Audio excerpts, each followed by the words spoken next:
Back with an update today on Poshmark's excessive listing removal policy. If you're new here, my name's Annette. I'm a full-time fashion reseller. I specialize in selling bags and accessories, and I also talk about reselling strategy and weigh in on reselling news. So kudos to Poshmark for getting back to us so promptly, even before this policy update goes into effect, with a little bit more clarification on what exactly they are allowing us to do and not allowing us to. The key threshold so far seems to be 60 days. They're fine with you relisting items after 60 days. They encourage you to update those listings with better photos, better descriptions, use AI to help you. They're also okay with you using in-app features like offer to likers and dropping your price to help boost visibility and search.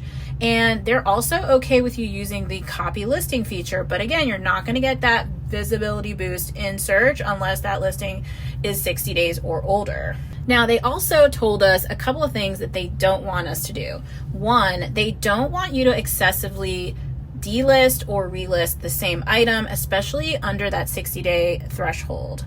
They also don't want you to engage in any behaviors that give you an unfair advantage in search or in marketing. But they aren't very specific or clear about what those behaviors might be still. In the Reddit verse, there's people talking about how sellers own their inventory on Poshmark until it sells. And Poshmark shouldn't really be able to tell us what to do with our inventory until that transaction happens, which I think is an interesting point of view.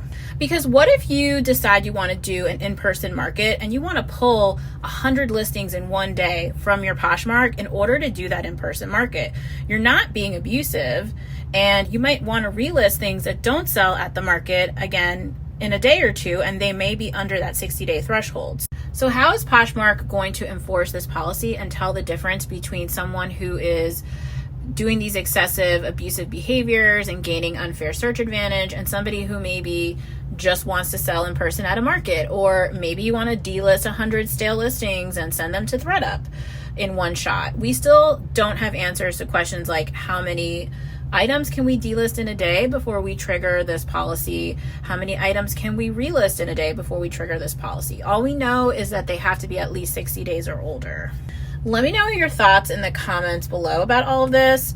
And as usual, I will keep you updated as more information becomes available.